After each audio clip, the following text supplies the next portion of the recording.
புதுச்சேரி மாநிலம் மண்ணாடிப்பட்டு தொகுதியில் பாஜக சாதனை விளக்க பொதுக்கூட்டம் திருக்கனூர் கடைவீதியில் மாலை நடைபெற்றது. அமைச்சர் நமச்சிவாயம் வரவேற்று பேசினார். தொடர்ந்து மத்திய அமைச்சர் மன்சுக் மாண்டவியா முன்னிலை வகித்தார்.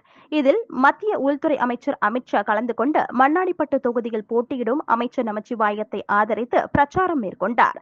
அப்போது பேசிய அவர், புதுச்சேரியில் வருகிற 9ஆம் தேதி தேர்தல் நடைபெற உள்ள நிலையில் நீங்கள் 2வது முறையாக பிரதமர் மோடியின் ஆட்சியை மீண்டும் புதுவையில் அமைக்க வேண்டும் என்றும், நீங்கள் எல்லோரும் தேசிய ஜனநாயக கூட்டணி அரசை மிகப்பெரிய பெரும்பான்மையோடு வெற்றி பெற செய்யுங்கள் என்றும், நம் புதுச்சேரியை உயர்ந்த உன்னதமான இடத்திற்கு எடுத்து செல்வோம் என்ற உறுதியை தான் கொடுப்பதாகவும் அவர் கூறினார். மேலும் புதுச்சேரியில் இதற்கு முன்பு ஆட்சியில் இருந்து காங்கிரசின் நாராயணசாமி அரசு புதுச்சேரியை மிகவும் பின்தங்கிய மாநிலமாகவும் பிற்போக்குள்ள இடமாகவும் அமைத்திருந்தது.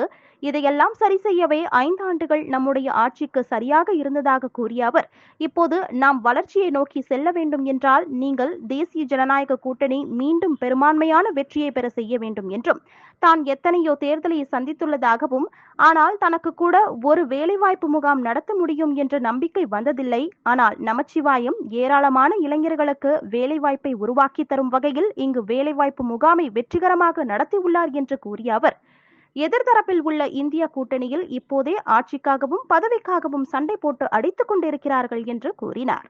மேலும் ராகுல் காந்தி எப்போதும் கனவு உலகத்தில் மிதக்கிறார் என்று கூறிய அவர் சொன்னது உண்மைதான். பெட்ரோல் விலை 458 ரூபாயாகவும் டீசல் விலை 520 ரூபாயாகவும் உயர்ந்துள்ளது என்றும், அது இந்தியாவில் இல்லை, நீங்கள் எப்போதும் நேசிக்கும் பாகிஸ்தானில் தான் அந்த விலையில் விற்கப்படுகிறது. ராகுல் காந்தி எப்போதும் நேசிக்கும் பாகிஸ்தானில் தான் அது விலை விற்கப்படுகிறது என்றும், உலகம் முழுவதும் பெட்ரோல் டீசல் கிடைக்கவில்லை என்றும், யாரும் அலுவலகத்திற்கு செல்ல முடியவில்லை, வார நாட்கள் 3ஆக குறைக்கப்பட்டுள்ளது, எல்லோரும் வீட்டில் இருந்து வேலை செய்யுங்கள் என கேட்டுக்கொள்ளப்பட்டுள்ளது. ஆனால் மோடி ஆட்சியில் பெட்ரோல் டீசல் மக்களுக்கு எளிதாக கிடைப்பதாகவும், 1 ரூபாய் கூட விலை உயரவில்லை என்று அவர் கூறினார்.